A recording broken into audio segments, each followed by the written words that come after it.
Assalamualaikum warahmatullahi wabarakatuh.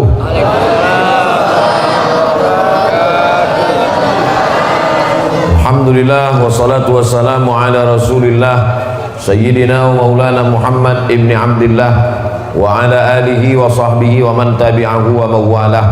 Subhanaka la ilma lana illa ma 'allamtana innaka antal alimul hakim. Rabbi shrah li sadri wa yassir li amri wa hlul 'uqdatam min lisani yafqahu qawli.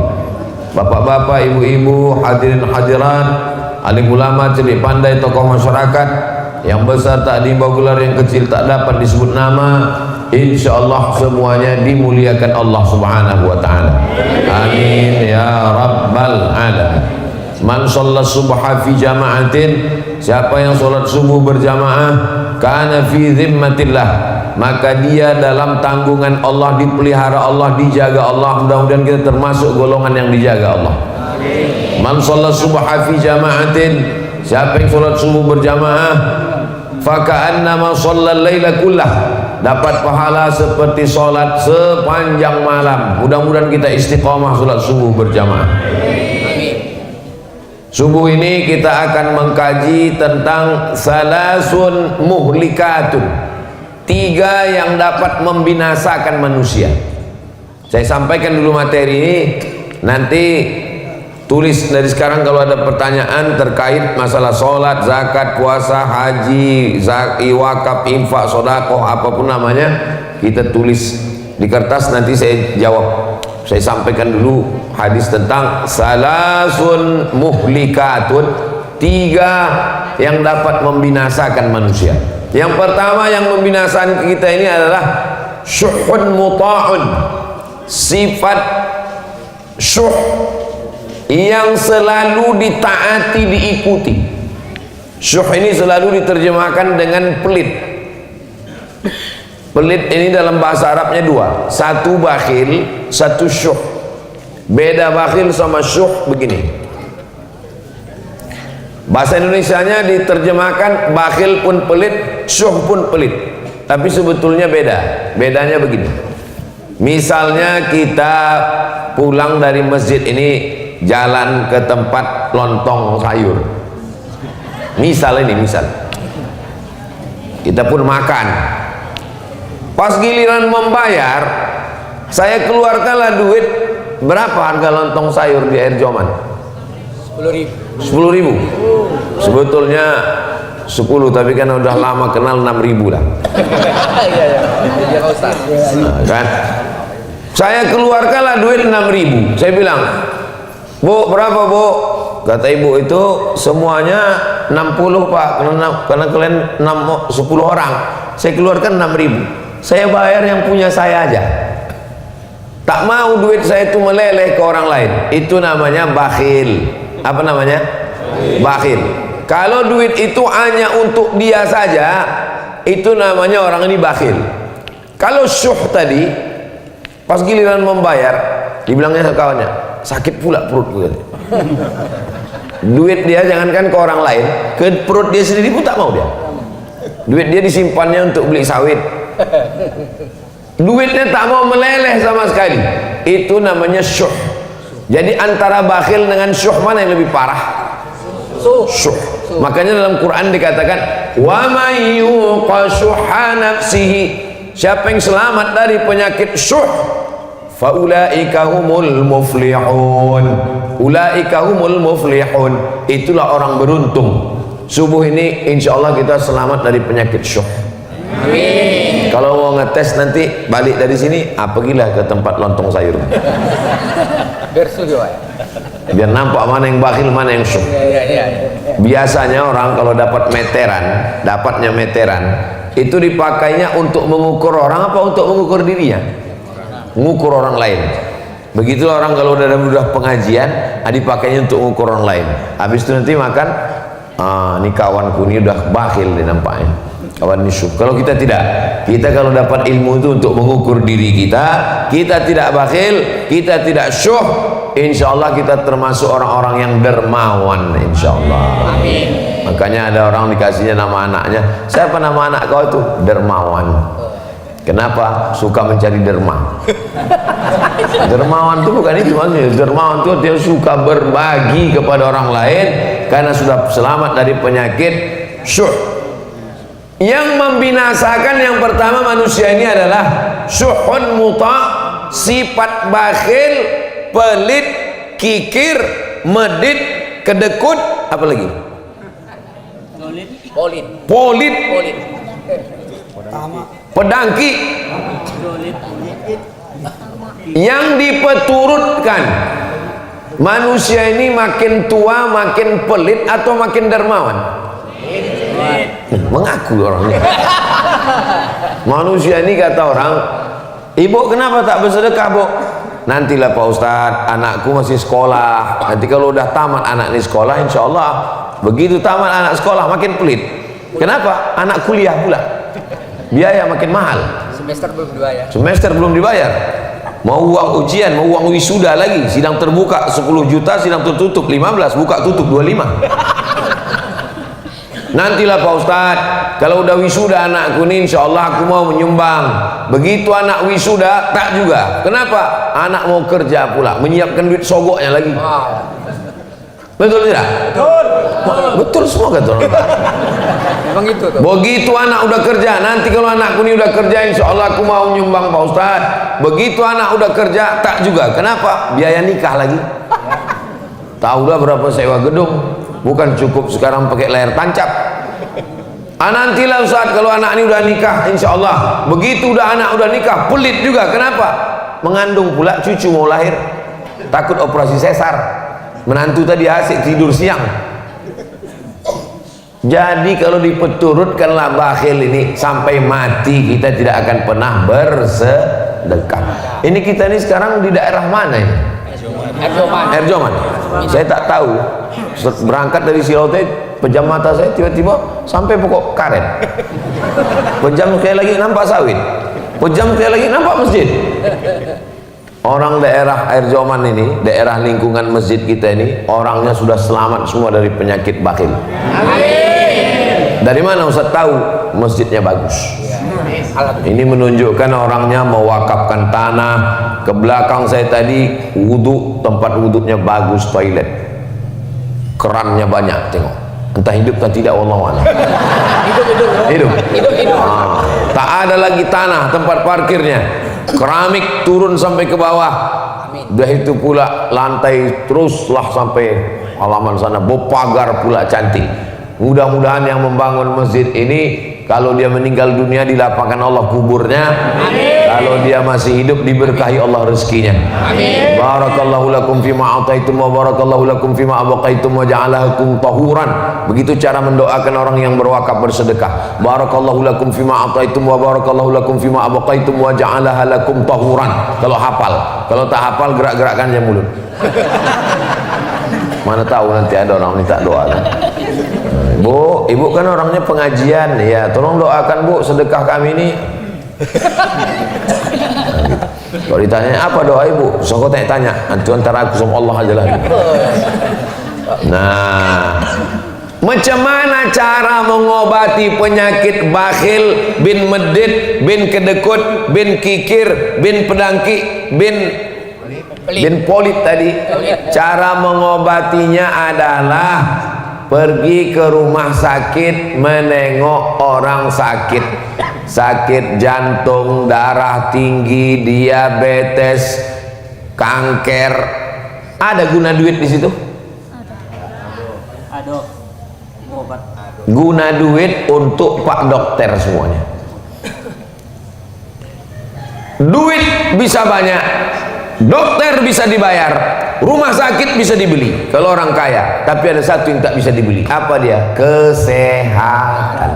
Mudah-mudahan kalau ada di antara kita nih yang sakit, diangkat Allah penyakit. Amin. Yang udah sehat-sehat nih mudah-mudahan istiqomah insyaallah. Amin. Kalau mau menengok tak ada harganya duit, pergilah ke liang lahat di kuburan. Bisa dipakai untuk menyogok mungkar nakir.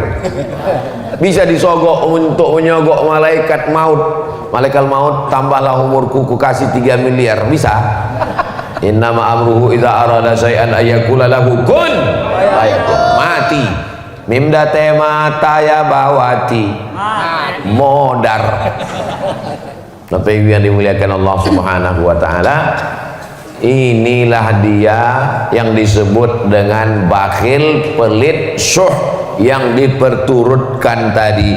Kalau diperturutkan bakhil ini memang orang tidak akan pernah mau berzakat. Siapa yang penghasilannya 1 tahun 85 gram emas, maka zakatnya 2,5%. 85 gram emas itu berapa tuh Pak Ustadz? 1 gram emas 1 juta. Sebetulnya udah naik 1.200.000, tapi karena kita udah lama kenal 1 juta aja lah. Dapalah banyak. Dapalah banyak kali. 85 gram kali 1 juta berarti 85 juta. Siapa di antara bapak ibu ini yang penghasilannya 85 juta di total setahun, maka keluar zakatnya 2,5%. Kalau ditengok dari gayanya, orang ini penghasilannya seminim-minimnya 100 juta ini. Amin. Dari bunyi mengaminkannya aja pun tak yakin. Amin. Amin Pak Ustaz. Orang yang takut nyebut amin itu 2 kemungkinan. Pertama, karena takut ragu. Yang kedua, takut dicatat Bawaslu. Saya pun hati-hati juga ceramah ini sekarang. Jadi awasi Bawaslu, tak boleh. Ustaz jangan sebut partai, tak ada aku sebut partai. Ustaz jangan sebut nomor, tak ada aku sebut nomor. Ustaz jangan sebut capres, tak ada aku sebut. Ustaz tak boleh sebut nama, tak ada sebut. Cuman aku bilang, yang tidur di rumahku kemarin, itu pun kena tegur juga. Tak boleh sebut calon presiden yang tidur di rumah Ustaz. Tahu yang tidur di rumahku kemarin? Tahu. Tak boleh sebut itu. Jangan boleh sebut lagi. Kalau mau disebut tak boleh bersuara. Payah kali ceramah sekarang. Lama-lama nanti keluar peraturan ceramah mesti pakai isyarat.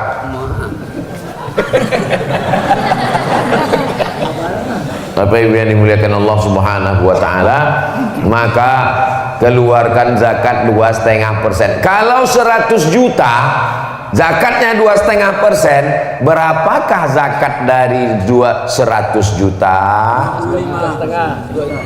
2,5 juta. Jadi kalau ada tabungan Bapak Ibu setahun 2023 kemarin dapatlah 1 miliar. Amin. Berapalah zakatnya? 2.500.000 kalau 100 juta. Kalau 1 miliar 25 juta. Ada orang dibayarnya lah zakatnya 100 juta. Ustaz, saya bayar zakat saya 100 juta. Kalau 100 juta zakat dia, berarti pendapatannya tahun itu memang kalau belum sarapan nih Pak yang ngitung-ngitung memang. Kalau tuan pergi ke Medan, hati-hati digigit belatung. Kalau awak belum sarapan, memang payah menghitung-hitung. Kalau ada orang membayar zakat 100 juta, itu berarti duitnya 4 miliar. Bapak berapa bayar zakatnya Pak? Aku bayar zakat 100 juta Pak Ustadz. Oh, berarti duit Bapak 4 miliar? Enggak, duitku cuma 400 juta. Loh, kenapa duit Bapak 400 juta Bapak keluarkan 100 juta? Bapak keluarkan 100, berarti Bapak salah hitung. Saya tak salah hitung Pak Ustadz. Kenapa Bapak keluarkan 100?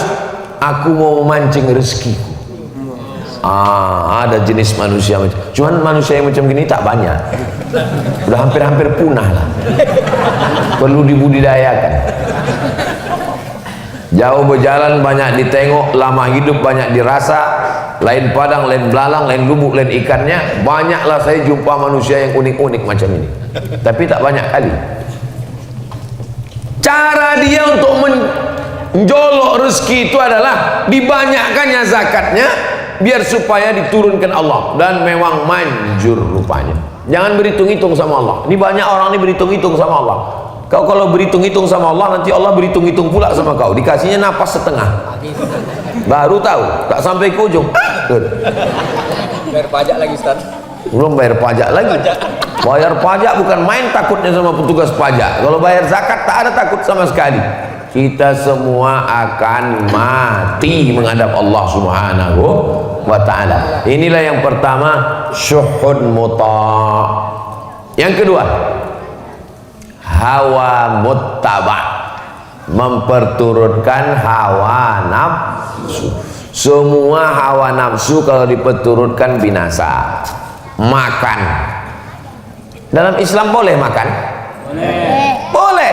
Tapi ada yang boleh dimakan, ada yang tak boleh dimakan. Jangan semua yang kaki 4 dimakan. Jangan semua yang merayap pun dimakan. Kereta api pun dimakan. Ada yang boleh dimakan, ada yang tidak. Ada yang halal, ada yang haram. Maka Ustaz, kalau memang Allah itu maha baik, kenapa diciptakannya anjing? Kenapa diciptakannya babi? Itu untuk menguji kita ikut Allah atau tidak. Kalau memang Allah itu baik, kenapa diciptakannya setan? Allah menguji kita, apakah kita ini memperturutkan hawa nafsu atau tidak. Masalah makan, kulu, makanlah min thayyibat, makanlah yang baik-baik saja. Minumlah yang baik. Boleh minum tua? Tak boleh. Boleh minum aren? Boleh. Kenapa? Ini memilah dan memilih. Nikah, silakanlah nikah. Yang dinikahi yang baik-baik saja. At-thayyibuna lit-thayyibat, memperturutkan hawa nafsu. Itulah mengapa kita disuruh mengenal hawa nafsu. Macam mana cara mengenal hawa nafsu? Disuruh berpuasa besok hari Senin. Siapa yang puasa besok hari Senin, mengqadha puasanya yang tinggal kemarin Ramadan, sekarang sudah masuk bulan Rajab. Ramadan kemarin belum diganti, ini sudah mau masuk Ramadan lagi, Rajab Syaban, gantinya hari Senin, dapat 3. Qadha dapat, puasa Senin dapat, puasa Rajab dapat. Tapi niatnya cuma satu saja, niatnya puasa qadha. Ibu-ibu yang tinggal kemarin 7 hari qadha. Selalu saya Ustaz Somad nih kalau ceramah yang diingatkannya puasa ibu-ibu aja. Ibu memang tinggal 7, rupanya lakinya 17 hari tinggal. Faman kana minkum maridhan, siapa yang kemarin sakit, au ala safarin, musafir, fa iddatum min ayyamin ukhar, diganti di hari yang lain. Itulah yang kemarin musafir. Ustaz kemarin ada musafir? Ada. Berapa jarak musafirnya? Jarak qasar salat 89 km. Dari Air Joman ke Medan itu 180 km. Kalau tak percaya hitung sendiri. Bisa qasar? Bisa, lewat 89 km. Asal bisa qasar boleh tak puasa. Sampai di kereta api, makannya sate, dimakannya kerang, dimakannya udang. Datang orang, kau Islam, kenapa kau tak puasa? Faman kana minkum maridhan aw ala safarin fa iddatun min ayyamin ukhra. Ada bapak-bapak badannya tegap berotot, kumis melintang, berbisik bertanya ke saya, Ustaz, apa hukumnya tak puasa? Kenapa bapak tak puasa? Badan bapak sehat. Buah pinggangku udah dicabut dokter 1. Tak bisa aku tak puasa Pak Ustaz, tak boleh kerja berat, tak boleh tak masuk energi ke badan, aku mesti puasa. Maka kalau bapak tak bisa puasa, diganti di hari yang lain. Tapi di hari yang lain saya tak bisa puasa Pak Ustaz. Ramadan tak bisa, Syawal tak bisa, Zulqa'dah tak bisa, sampai mati tak bisa. Maka dibayarkan fidyah. Apa pula fitrah? Dibayarkan fidyah. 1 hari porsi makan 3 kali, makan pagi, makan siang, makan malam. Lontong pagi 10, makan siang 15, makan malam 15, 10, 40. Jangan hitung-hitung sama Allah, hitung juga lah cendolnya, cuci mulutnya, buahnya, paketkan 50. Berarti yang tak bisa puasa sebulan berarti 50, 500, 1,5 juta. Hawa muttaba. Tapi kalau orang memperturutkan hawa nafsu, disuruh kita puasa untuk mengenal hawa nafsu. Jam 2 siang Mau orang kaya, mau orang miskin, mau diplomat, mau pejabat, kalau udah jam siang mukanya pucat, lapar, haus, mau mengamuk aja bawaannya. Betul? Betul. Menengok air sungai ular di Medan, mau menengok sungai Delhi, mau menengok sungai, ditengok air sungai Danau Toba, rasanya mau diminum semua, tak hilang haus. Tapi begitu terdengar suara azan, Allahu Akbar, Allahu Akbar, masuk 2-3 teguk kurma 2 biji, hilang hawa nafsu. Itulah hawa nafsu itu. Hawa nafsu ini semua rasanya. Anak-anak muda nih kalau sebelum nikah ini, wow, semua playboy cap tupai. Semua anak gadis orang mau dinikahinya. Tapi begitu sudah nikah, punya anak, pas ditanya, "Cemana?" "Cukuplah Pak Ustadz, satunya aja pun udah mau mati kayak gitu rasanya." Begitulah hawa nafsu ini. Maka yang paling bahaya ini adalah memperturutkan hawa. Kira-kira kalau manusia ini dikasih duit 1 ton emas, cukup apa tak cukup? Lau kana li bani Adam wadiyan min zahab, seandainya manusia ini punya 1 lembah dari emas, ini bukit, di tengah ini ada lembah, isinya emas semua, walan tamla fahu illa turab, tidak akan pernah puas sampai mulutnya disumbat tanah. Nah, maksud disumbat tanah tuh mati, masuk liang lahat, masuk cacing tanah ke mulut, barulah kata dia cukup ya Allah. Makanya kalaulah orang tidak menturutkan hawa nafsu, selamatlah dunia akhirat. Doakan supaya yang ceramah ini pun tidak diperturutkan hawa nafsu. Amin. Karena tapi ustadz kan ustadz, masa ustadz digoda setan juga? Ustadz yang setan yang menggodanya ustadz setan juga. Dia memang setan, tapi di kalangan setan itu dia ustadznya setan. Ustadz kan tamat dari Mesir. Iya, yang menggoda itu juga setan dari Mesir juga. Anak-anak buah Fir'aun. Maka didoakan jamaah. Jamaah ini kalau mendoakan, jangan doakan cuma anak bininya, doakan juga ya Allah Ustadz Somad itu pun janganlah lagi dia diperturutkan hawa nafsu, supaya kita ini bisa mengendalikan hawa nafsu. Nafsu makan, nafsu minum, nafsu jabatan, nafsu politik, nafsu kekuasaan, nafsu, selamat daripada hawa nafsu. Selama masih makan, selama masih minum, selama darah masih mengalir, maka pasti ada hawa nafsu. Kalau mau tahu nafsu sudah tak ada ketika ruh keluar dari jasad. Bapak Ibu pernah tak menengok, waktu nengok jenazah pas buka, tiba-tiba jenazah itu bilang, "Ada tak lontong sayur?" Katanya. Pernah nengok jenazah minta makan? Itu menunjukkan selama nafsu masih ada, artinya selama jasad ini masih ada ruh, masih bersemayam. Tapi kalau sudah tak ada lagi, insya Allah. Jadi kalau ada orang yang ngomong, "Ustaz Somad, iya saya ini tak ada lagi hawa nafsu saya," berarti kau udah mati. Kita ini semua ada hawa nafsu, cuman bedanya ada yang memperturutkan hawa nafsu, ada yang bisa melawan hawa nafsu. Usahakan kalau pengajian subuh itu berhentinya masuk waktu maghrib. Bagaimana pengajian subuh masuk waktu maghrib Pak Ustaz? Maghrib di Air Joman jam berapa?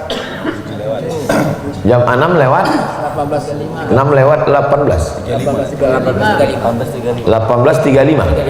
Maka kalau pengajian subuh buatkan sampai jam 6.35. Begitu cara mudah ngitungnya. 6.35 pagi nih Pak. Bukan 6.35 sore. 6.35 sore nanti 2 gendangnya. Kalau tak ustadz tuh mati, jamaah tuh mati.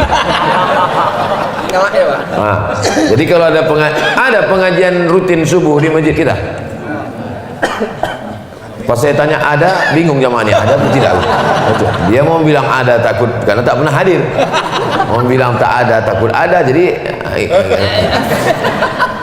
kalau mana tahu buat acara pengajian subuh nanti Ramadan, buatkan pengajiannya itu sampai waktu sesuai maghrib. Ini kan waktu ini berubah ini.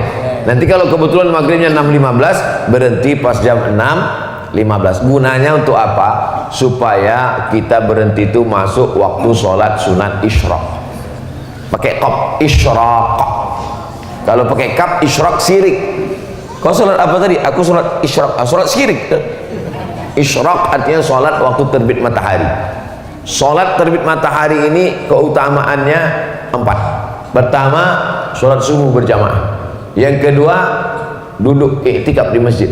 Yang ketiga, berzikir. Yang keempat, sampai terbit matahari. Kalau dilaksanakan, kanan lahu ka ajri hajjatin wa umrah, dapat pahala seperti haji dan udah buku kok ayam. Pertama, bakhil. Yang kedua, memperturutkan hawa nafsu. Yang terakhir, yang ketiga.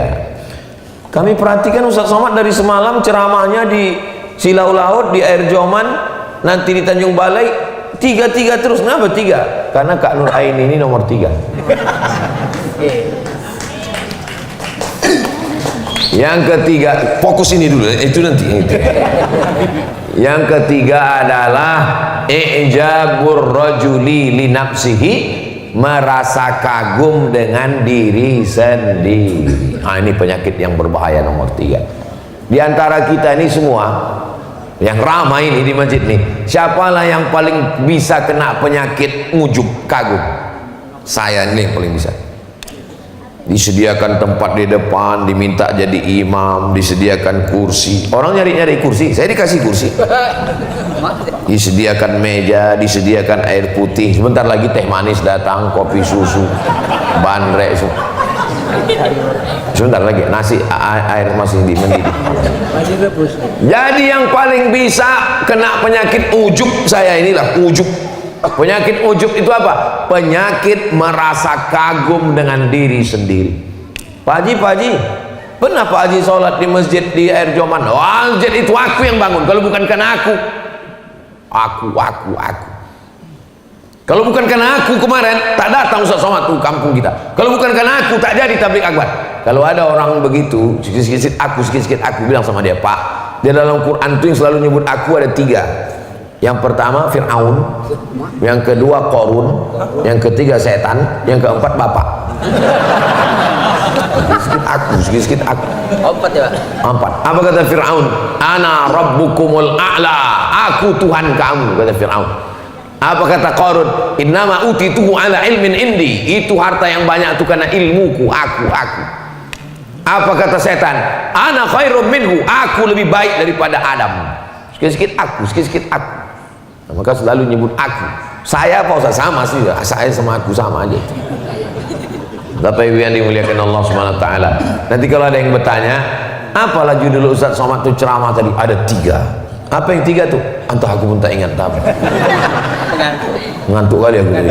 Ustaz itu kadang-kadang nampak aku 3. Yang pertama adalah bakhil, yang kedua memperturutkan hawa nafsu, yang ketiga merasa kagum dengan diri sendiri.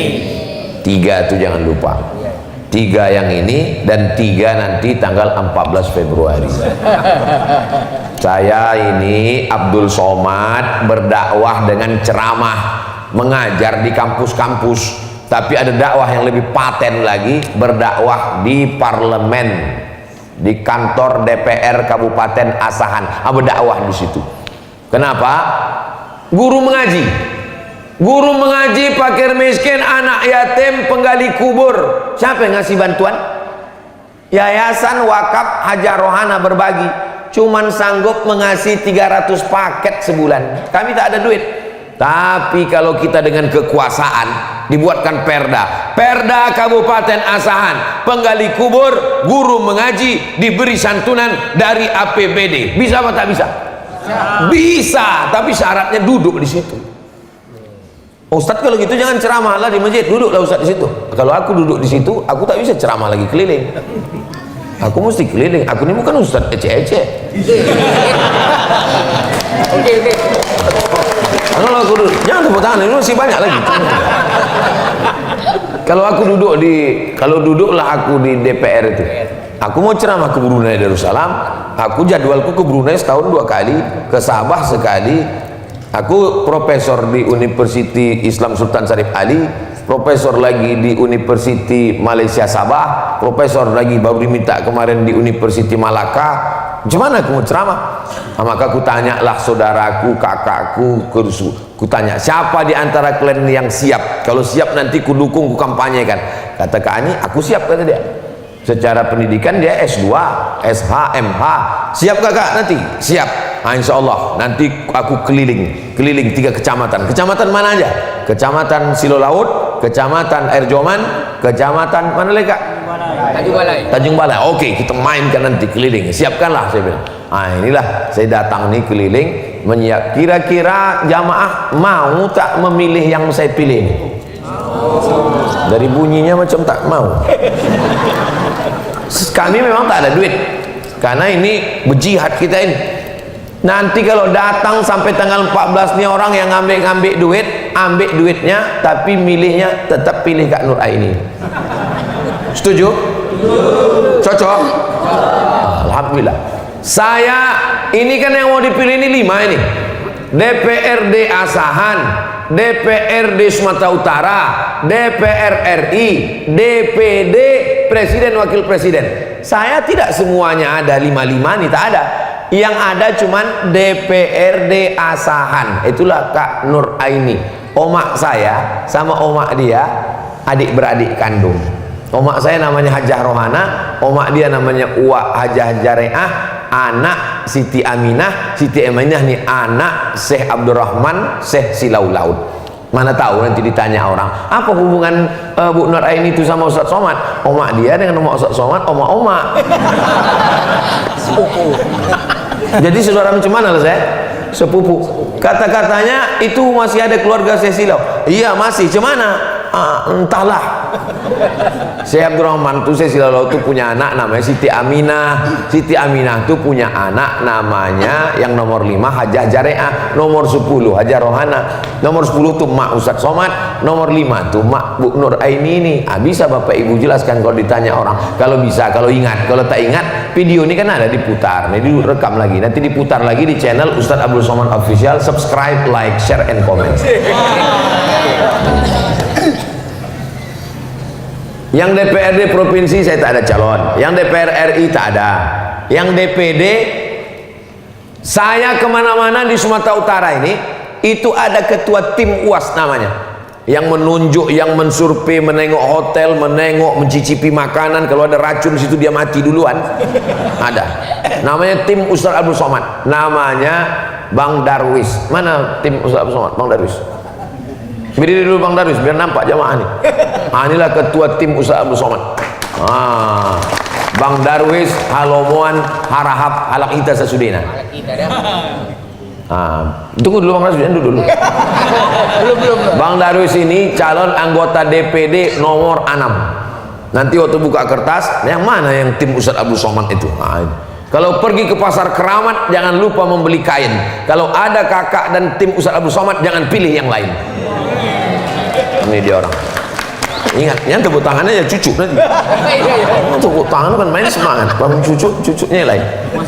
Kalau tak boleh nanti tangkap Bawaslu. Pokoknya yang mana tidur di rumah saya kemarin tuh. Itulah cuman. Duduk Bang Darwis. Bapak Ibu yang dimuliakan Allah SWT, kita jawab beberapa pertanyaan ini. Jangan kemana-mana, kita lanjutkan setelah yang satu ini. Ya kalau di TV begitu.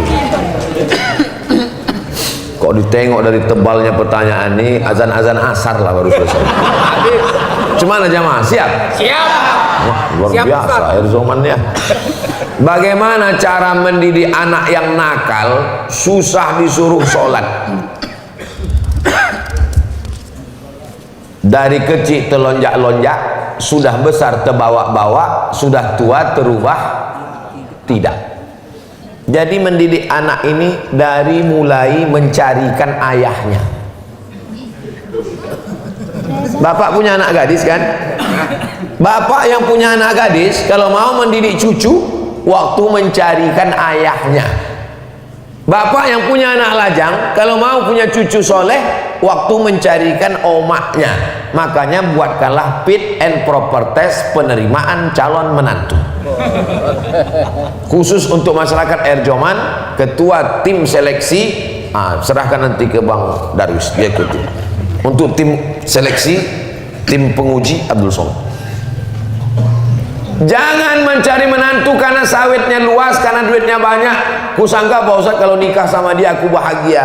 Baru kurasakan Pak Ustadz, cuman rasanya Bu nikah sama orang tak sembayang macam tidur sama babi hutan Pak Ustadz. Kunci kalau kebetulan tak sembayang jangan tersinggung. Kunci mendengar ceramah Ustaz Somad itu satu saja, jangan tersinggung. Beberapa jamaah tersinggung pulang meninggal. Nah ini langkah yang pertama, lakinya mesti sembayang, bininya mesti sembayang.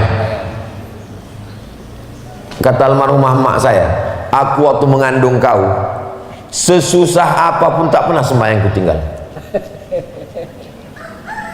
Sakit pun aku tak pernah sembahyang ku tinggal. Aku mengandung kau, sejak dari dalam kandungan kau ini memang tak pernah tinggal sembahyang. Nah, jadi ibu jangan tinggalkan sembahyang, paksa-paksakan sembahyang. Lalu kemudian setelah anak ini lahir, bawa dia ke masjid. Tengoklah betapa senangnya saya pagi ini menengok, karena yang datang ini anak-anak muda aja. Ada cuma beberapa yang tua, cuma tak banyak kan.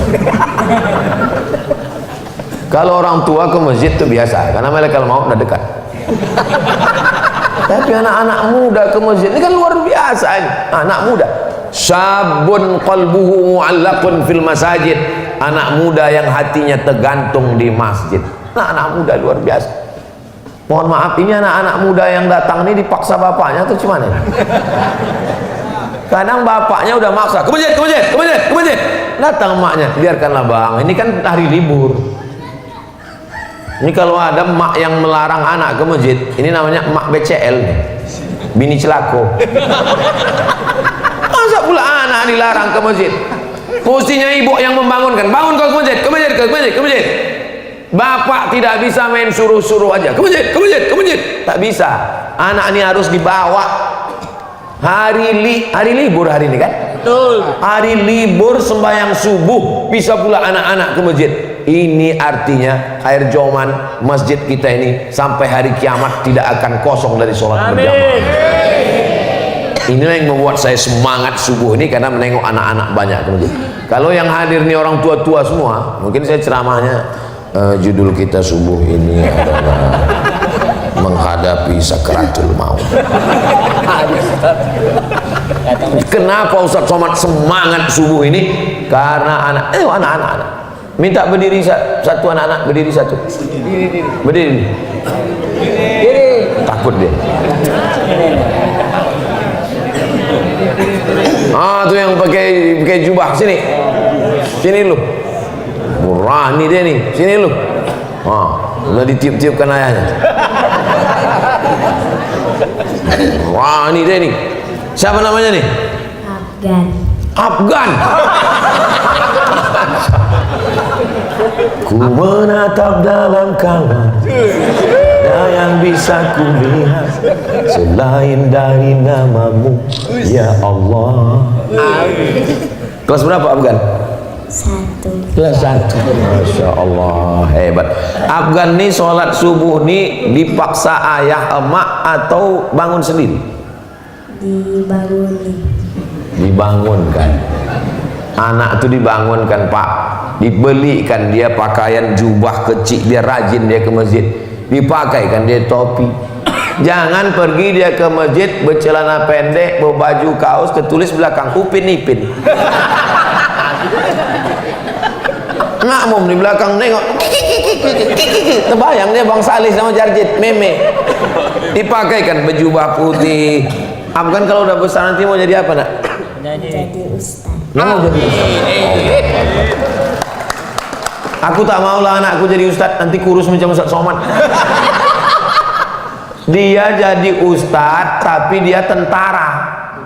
Ustadznya tamat pesantren dia ikut, dia tes tentara. Dia ustaz tapi jadi polisi. Selama ini masjid tak ada yang datang ramai. Kenapa? Karena yang azan zaman ayah kita dulu, hayya 'alas shalah. Tapi begitu Afgan pulang kampung nanti, Semua kapolsek datang. Kenapa? Rupanya yang pulang itu adalah Kapolda Riau, Afgan. Amin. Kita berpikirnya itu ke depan. Jadi apapun dia tetaplah ustadz alim ulama yang akan menolong agama Allah dengan la ilaha illallah Muhammadun Rasulullah. Afgan hafal surah Al-Fatihah? Bisa baca Al-Fatihah?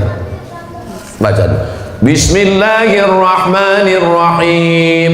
Alhamdulillahi rabbil alamin. Sambung. Ar-Rahmanir-Rahim.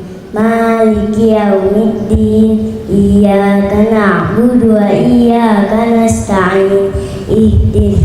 Ihdinas siratal mustaqim. Siratal ladzina an'amta 'alaihim ghairil maghdubi 'alaihim waladdallin. Amin. Hebat betul, hebat. Pandai betul apa nih?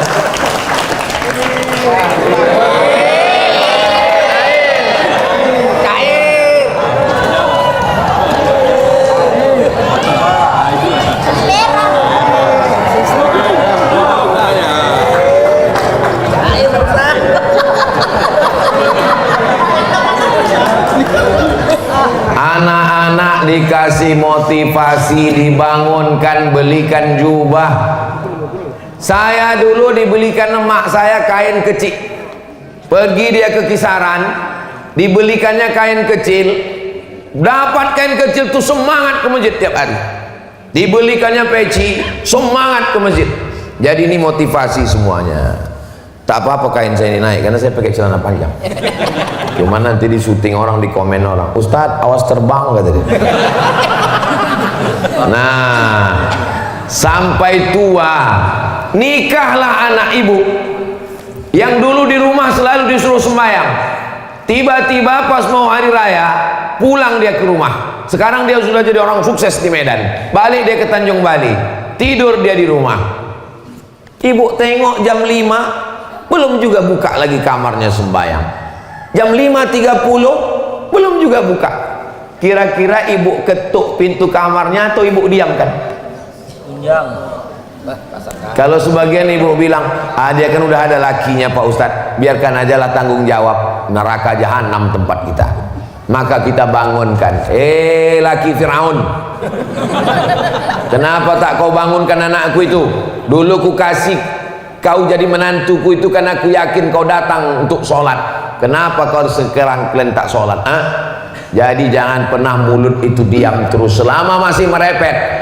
Kalau aku Pak Ustadz, kata bapak-bapak, bukan cuma anakku yang kena suruh biniku, aku pun disuruhnya juga.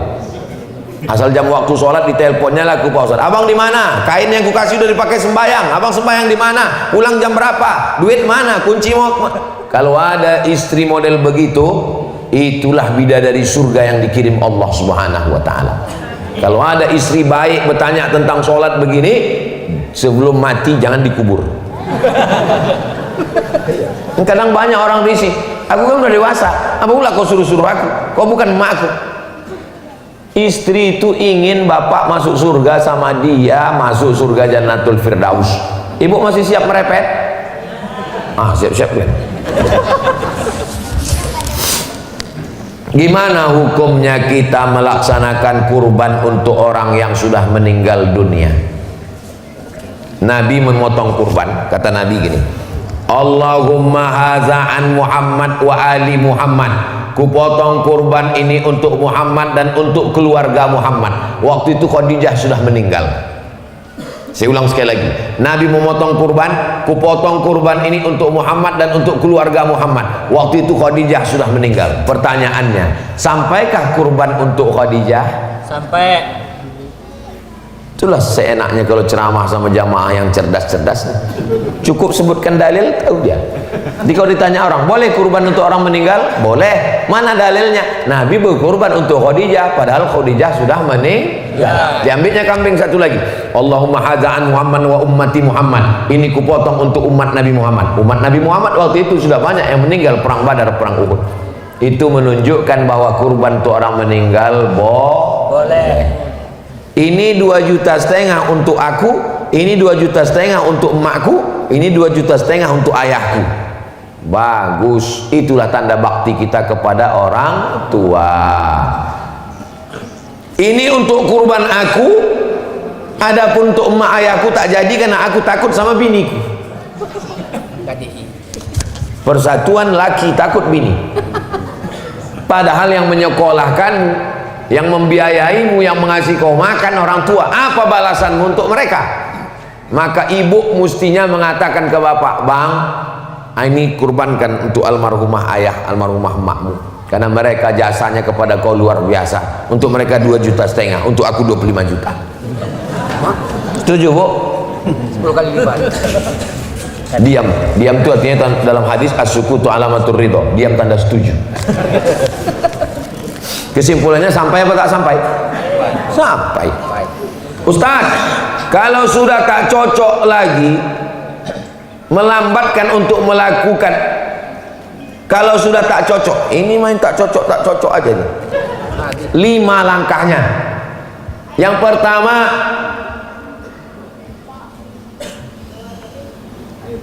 pertama adalah nasihat.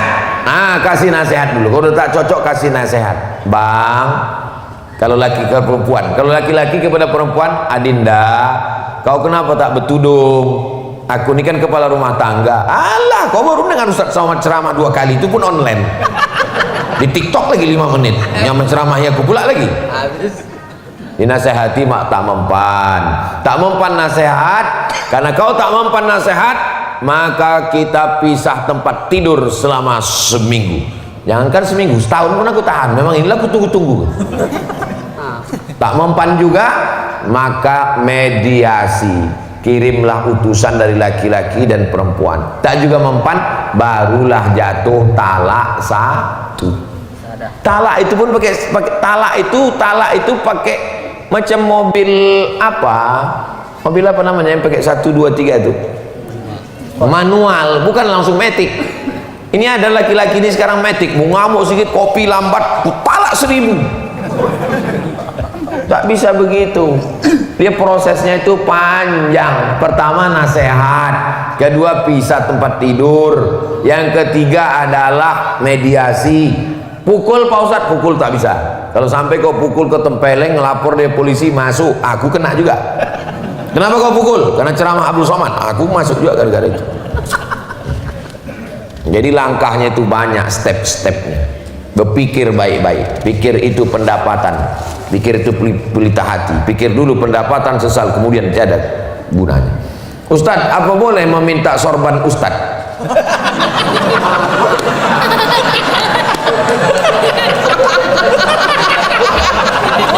Saya jadwal hari ini ada 3 lagi di Sungai Apung, di Tanjung Balai. Kalau ku kasih ini, aku ceramah nanti pakai apa? Tapi kalau ikut, ini kalau yang ngasih surat ini ikut nanti sampai ceramah terakhir, pas di acara ceramah terakhir yang nanti malam, datanglah yang bawa surat ini, datang, bilang, Ustadz, janji Ustadz tadi kan udah habis ceramah, aku kasihkan. Karena kalau aku tak pakai sorban, orang tak percaya aku nih Ustadz. Sering saya pas di rumah makan, saya makan, ditanya-nya, Ustadz Somad ya, kok mirip ya, katanya.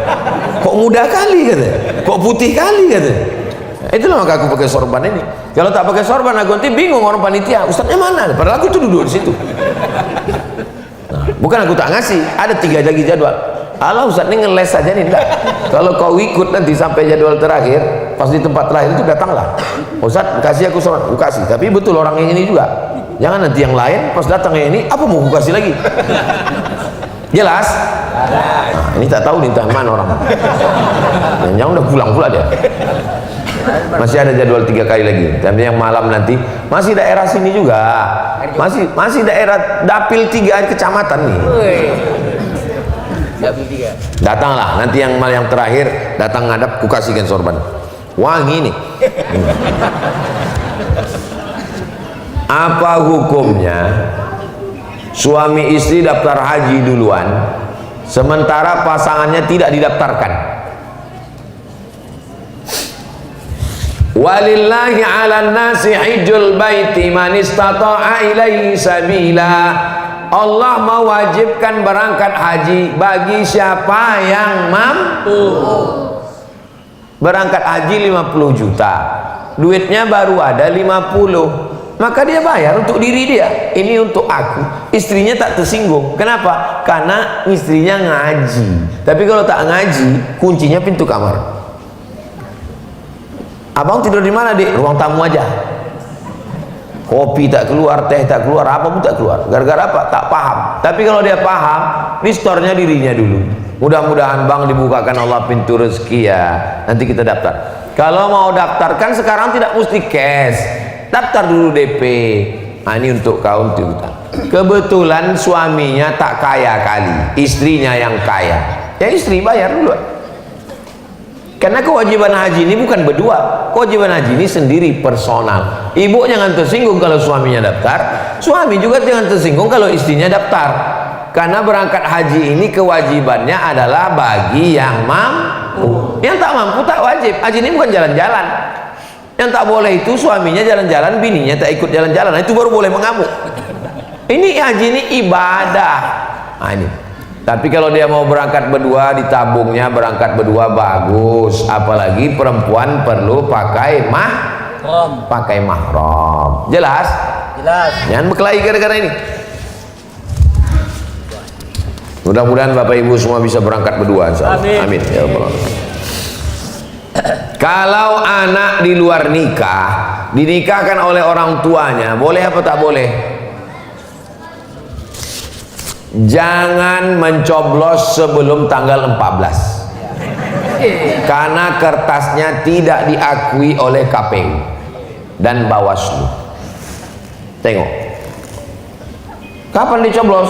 Tanggal 13. Enggak diakui karena sebelum hari paham? Apanya yang paham ini? Pencoblosannya. Kenapa anak itu tidak diakui? Karena dia sudah ada sebelum akad nikah. Sebelum akad nikah sudah ada di dalam. Makanya bunyi bapak itu mengakadkan giginya rapat. Ku nikahkan kau dengan anakku. Sebetulnya aku tak izinin, tapi kan aku udah hamil duluan. Kalau datang orang mau meminang anak gadis kita baik-baik, nikahkanlah. Jangan dihalang-halangi. Karena zaman sekarang tak macam zaman dulu. Zaman sekarang kalau kita halangi, janjian dia di DM-nya, berjumpa dia, habis selesai. Tanam pinang rapat-rapat supaya puyuh tak bisa lari, didekat-dekatinya akhirnya dibawanya lari.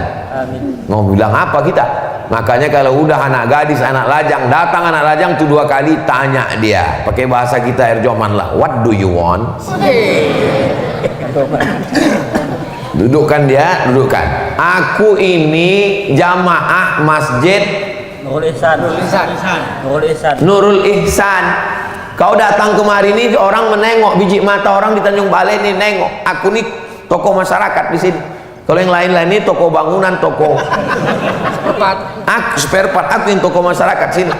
Malu aku. Kau datang nih apa? Judul kita ini mau dibawa kemana hubungan ini? Kalau memang kau jantan, jangan cuma bawa mawar, bawalah mahar. Mantap. Oke. Begitu. Jangan diam aja. Ini datang anak lajang, disediakan pula teh. Kalian duduk sini ya. Bapak sama ibu mau ke dalam. Itu sama artinya kalian memfasilitasi untuk berzina. Berzina kalian, berzina. Tak bisa begitu, mesti tegas. Ibu mesti tegas, bapak mesti tegas.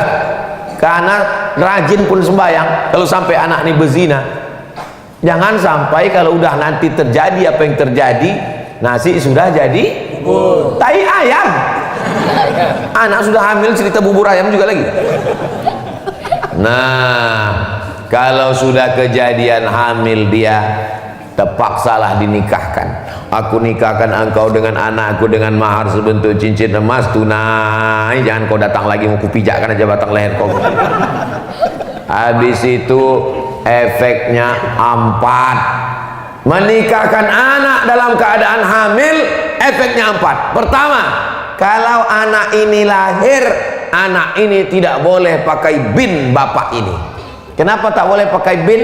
Karena dia sudah ada sebelum akad.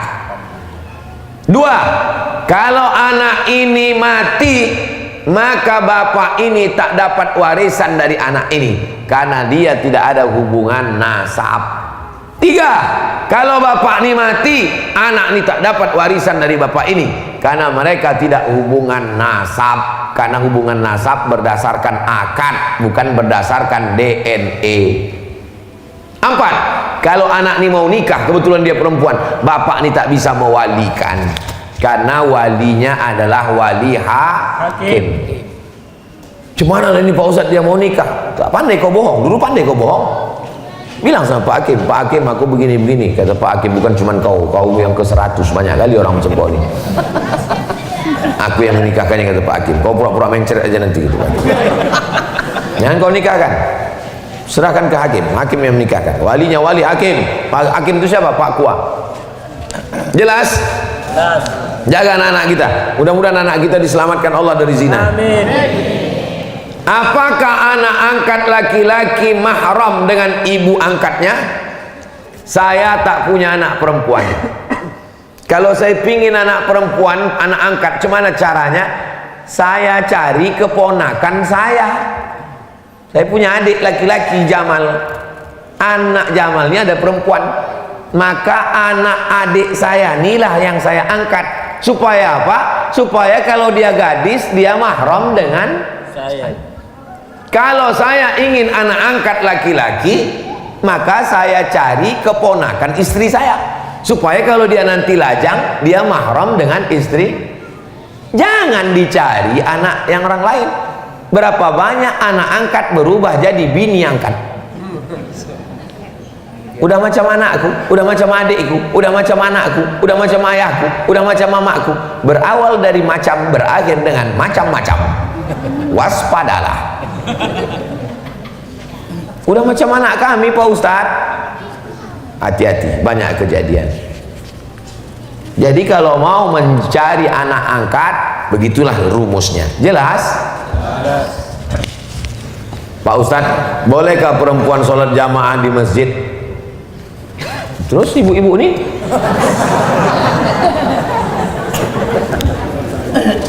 kalau begitu berdosa semua uci-uci ini.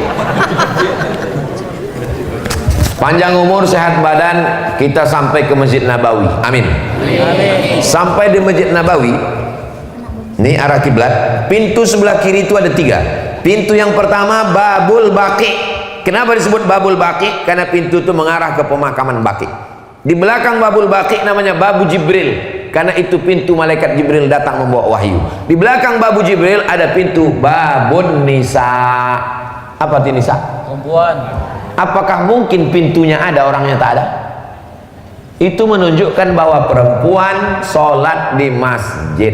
Tapi ada ustadz yang bilang perempuan tak boleh sholat di masjid. Hadisnya ada.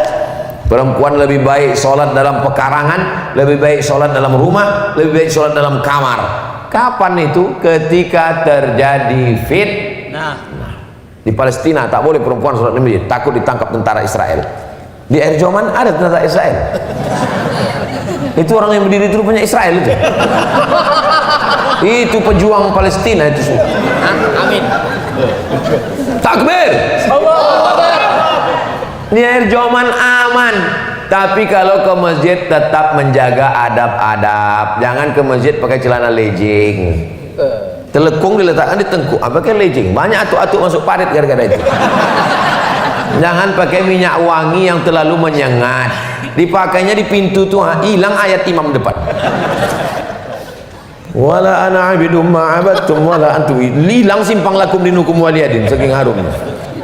Tapi jangan pula sampai bau petai jengkol ketiak gara-gara sekedar menghilangkan bau saja. Karena kita ini kan angkat takbiratul ihram, kita tahan kawan pingsan. Jangan di masjid.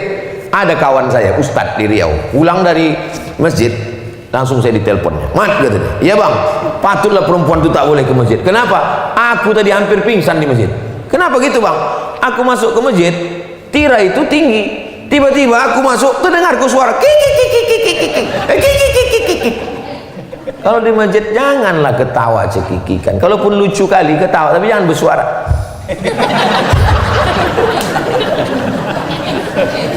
Kikikan dalam masjid. Ibu-ibu yang ke masjid ini insya Allah ibu-ibu yang solihah. Tetap ke masjid, Bu. Mana dalilnya perempuan ke masjid? La tamna'u ima Allah masajid Allah. La tamna'u ima Allah. Jangan kamu larang hamba Allah yang perempuan masajid Allah ke masjid. Aisyah iktikaf di masjid.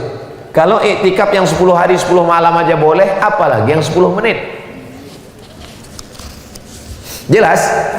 Jelas. Kalau ada orang yang bilang Ustaz Somad itu kalau ceramah tak jelas, dia belum sarapan. Bolehkah pengantin wanita mengqadha salat? Dipakailah makeup biru di kiri, hijau di kanan. Pakai. Waktu acara sungkem itu, sungkem kan, menangis. Ayah duduk sini, anak sungkem. Ayah, betapa engkau mendidik kami. Semua yang menengok itu bukan menangis, ketawa. Kenapa? Lepas bulu mata. Dapat kalian videonya? Dapat. Nanti ku kirimkan. Ini penuh dengan sandiwara semua ini. Apa ini? Macam nonton sandiwara radio Mak Lampir. Perempuan kalau takut makeupnya rusak, berwuduknya setelah azan zuhur. Sholat zuhur dia dulu. Jangan gara duduk di pelaminan lalu kemudian mengqadha, lalu kemudian dia menjamak. Tidak ada ilat sebab yang membolehkan dia. Kalau jamak qasar mesti ada musafir 89 km. Kalau mengqadha mesti ada hajat darurat, sedangkan menjadi pengantin bukan hajat darurat. Rukun nikah tak ada duduk di pelaminan. Rukun nikah cuman ada mempelai laki-laki, wali, ijab, qabul, mahar, saksi, cukup. Tak ada duduk di pelaminan. Duduk pelaminan bukan bagian dari rukun nikah, itu adalah bagian dari kenduri. Maka duduk di situ setelah sholat. Jangan gara-gara itu tidak sholat, meninggalkan sholat, menjamak sholat, mengqadha sholat. Jelas? Jelas. Ini yang bilang jelas yang belum nikah aja. Yang udahnya memang udah terjadi apa lagi. Anak-anak kita, ibu akan menikahkan anak, pesankan baik-baik, jangan sampai tak sembahyang. Di hari pertama nikahnya aja udah melanggar aturan Allah. Aturan Allah aja dia langgar, apalagi aturan kamu. Tak habis-habis kertas nih, tengok. Maghrib habis. Maghrib baru habis. Maghrib. Jika suami berjanji kepada selingkuhannya, makin siang makin gawat pertanyaannya. Jika dia menikahi selingkuhannya, maka dia akan menceraikan istrinya. Pertanyaannya, apakah sudah jatuh talak terhadap istrinya? Kalau ku nikahi kau, maka jatuhlah talak sama dia. Dinikahinya selingkuhannya itu. Aku nikahkan engkau dengan selingkuhanmu, kata Pak Kua, dengan mahar sebentuk cincin emas. Apakah otomatis talak dia dengan itu? Ini namanya talak taklik namanya. Namanya talak taklik. Talak taklik itu artinya talak yang terikat dengan sesuatu.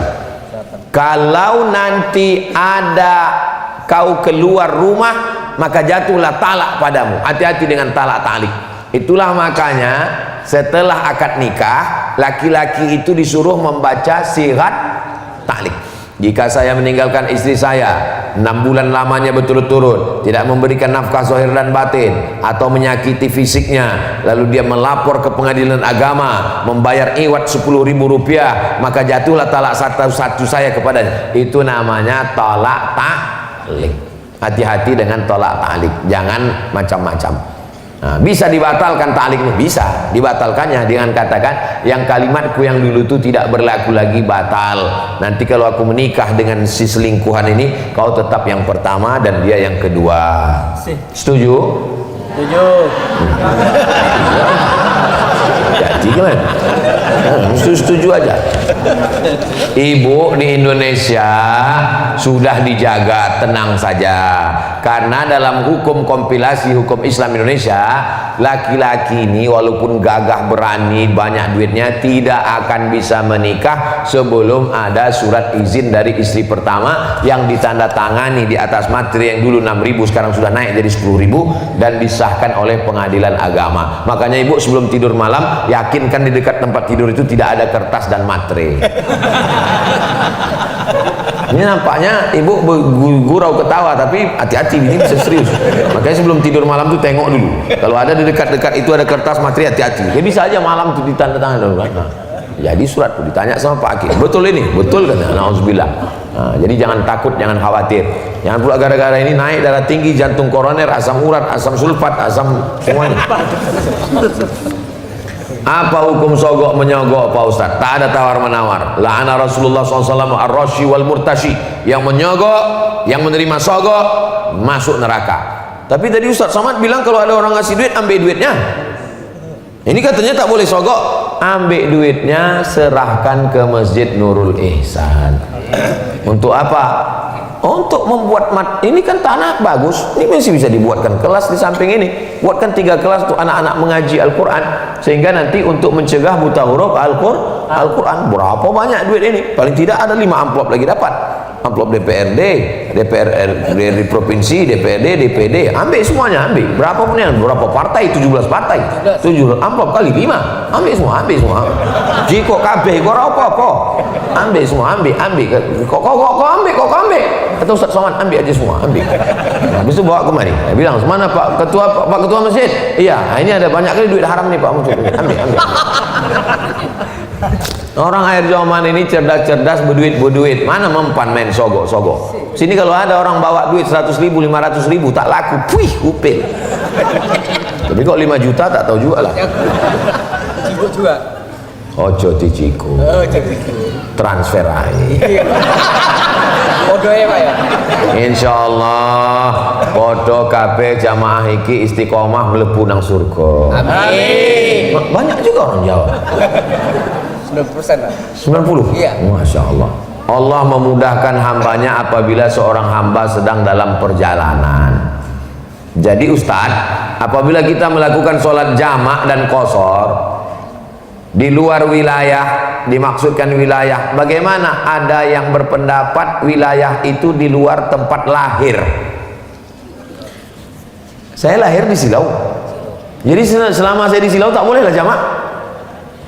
Ini fikih dari mana ini?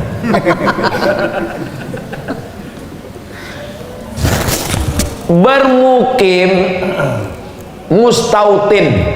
Mukim itu 4 hari 4 malam. Kalau saya sudah 4 hari 4 malam di air Joman, tidak boleh lagi jamak qashar karena sudah mukim. Ada yang lebih lama dari mukim, ada namanya mustautin. Mustautin berdiam. Saya lahir di Silau Laut, kecamatan Air Joman dulu, sebelum kecamatan Silau Laut. Tahun 86, umur 9 tahun baru saya tinggalkan, baru saya merantau pergi. Lahir saya di Silau Laut, tapi mustautin menetap saya sekarang di Pekanbaru. Yang saya tak boleh jamak qashar itu di Pekanbaru, bukan di Silau. Sekarang saya musafir. Datang hari Jumat, Sabtu, Ahad, Senin. Sudah 4 hari atau belum? Belum. Saya sholat zuhur, asar jamak qashar, maghrib, isya jamak qashar, subuh. Bagaimana ngomong qasharnya subuh? Subuh tetap 2, tak pula diskon jadi 1. Jadi saya sampai hari Senin tetap jamak qashar walaupun di tempat lahir. Maka yang dihitung itu adalah di tempat bertempat menetap, bertempat tinggal selama di Pekanbaru, itu yang tak boleh jamak qashar. Adapun saya balik ke tempat lahir, maka terhitung musafir karena jarak dari Pekanbaru ke Silau 600 km. Selama jaraknya, syarat pertama jaraknya mesti 89 km, boleh qashar. Yang kedua, jangan lewat 4 hari 4 malam. Misalnya saya di Silau, misal Jumat Sabtu, Ahad, Senin. Selasa tak boleh lagi zuhur itu dijamak dengan asar karena sudah lewat 4 hari 4 malam. Jelas? Mohon kejelasan tentang wahdatul wujud. Karena di video Ustaz terakhir memahaminya saya putar. Ustaz setuju atau menolak?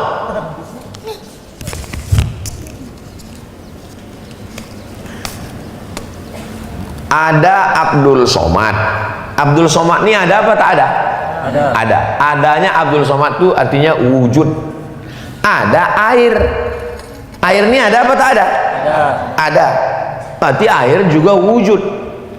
Ada pokok kayu. Pokok kayu itu ada apa tak ada? Ada. Pokok kayu juga ada. Kalau begitu ada 3 yang ada. Ada Abdul Somad, ada air, ada pokok kayu. Apakah wujudnya satu? Tidak. Wujudnya 3. Ada pokok kayu, ada air, ada Abdul Somad. Sedangkan yang wahdatul wujud ini kata dia tak ada. Yang ada cuma satu, Tuhan. Abdul Somad dari Tuhan, air pun dari Tuhan, pokok kayu pun dari Tuhan. Maka wahdatu, satu wujud. Ujung-ujungnya nanti orang yang berpaham wahdatul wujud ini tak lagi sembahyang karena mengaku Tuhan. Kau tak sembahyang, aku Tuhan itu. Jadi kalau ada orang di Erjoman ini nanti mengaku Tuhan, 2 gendangnya. Kalau tak Tuhan, hantu. Tuhan. Wahdatul wujud berbahaya. Yang wujud sebenar wujud Allah Subhanahu wa taala. Dia Khalik, dia pencipta. Lalu dia menciptakan kita makhluk. Bukan satu wujudnya. Allah menciptakan makhluk, makhluk menyembah Allah. Bahayanya nanti kalau meyakini ini, nanti dia akan mengaku Tuhan. Sudah banyak nonton video mengaku Tuhan. Banyak serak-serak sekarang kajian-kajian mengaku Tuhan. Ujung-ujungnya tak sembahyang, meninggalkan syariat. Kalau zaman Wali Songo dipancung ini kepalanya. Mudah-mudahan Allah menyelamatkan akidah anak-anak kita. Kalau tonton video itu bagus-bagus, tontonlah bagus-bagus. Saya waktu itu sebetulnya membantah, tapi nontonnya jangan putus. Mungkin ditontonnya waktu itu, habis paketnya.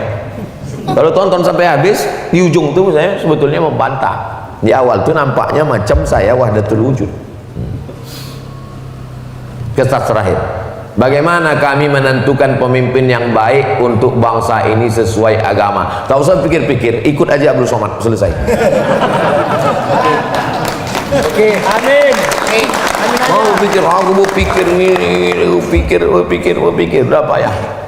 Untuk DPRD Asahan, aku bawa orangnya kemari. Tegak dulu Kak Ani biar nampak oci-oci itu ibu-ibu tu nampak. Kakak saya. Salah. Nama saya ini Abdul Somad. Jadi duduk Kak. Diminta sama kepala sekolah Al-Wasliyah, saya SD Al-Wasliyah Kisaran. Tulislah nama untuk diijazah nanti. Kak Ani lah yang menulis nama. Ditulisnya Abdul Somad Batubara. Supaya mudah cari kerja. Rupanya tak tahu dia awak tinggal di Riau. Di Riau orang Melayu. Jadi waktu mau ngurus paspor ditanya sama orang tuh, kau Islam tuh? Sangkanya Batubara tak Islam. Kakak ini lah yang nulis. Jadi dia ini mengurus saya dari sejak SD, mendaftarkan sekolah, mengurus ijazah, mengurus pindah, mengurus kakak saya. Maka waktu balik saya tanya, kakak siap atau tidak? Siap kata dia. Siap, aku kasih waktu aku berkeliling nanti kampanye. Siapa yang perlu kita datang, kita datang. Tukang ayam, tukang ikan kita salam. Penting pilih. Mau ke masjid, mau ke mana, kita datang. Mana datang? Tokoh masyarakat, datang juga. Itulah makan. Oh kalau gitu Ustaz datang nih karena mau kampanye nih. Enggak, saya datang memang tiap tahun saya pulang. Setiap tahun saya pulang ke kampung. Tak musim-musim, mau musim tak musim saya tetap pulang. Bersilaturahim, membuat kenduri karena setiap tahun pasti pulang kenduri almarhumah emak saya di bulan Rajab. Sekarang kebetulan bulan Rajab berkeliling. Nah, sampai nanti hari Senin terakhir baru pulang. Ini diminta, ini untuk apa nih? Tanda tangan. kunjungan Ustadz Abdul Somad di Masjid Nurul Ihsan hari Ahad 4 Februari dalam rangka sholat subuh berjamaah dan kajian subuh. Wah, udah tepat ini kalimatnya. Untung tak ditulis panitia, dalam rangka mengajak mencoblos nomor. Bismillahirrahmanirrahim. Inilah rupanya besar hati jamaah kita untuk kenang-kenangan dengan mengucap nama Allah, berselawat kepada Rasulullah. Allahumma sholli ala sayyidina Muhammad wa ala sayyidina Muhammad. Allahu Akbar. Di akhir majelis mari kita sama berdoa kepada Allah. Mudah-mudahan Allah berikan kita kesehatan, istiqomah iman dan Islam, anak kita soleh dan solihah, rajin sholat berjamaah. Pada akhirnya kita semua istiqomah dalam la ilaha illallah Muhammadur Rasulullah. Ala hazihi niyah, al-Fatihah.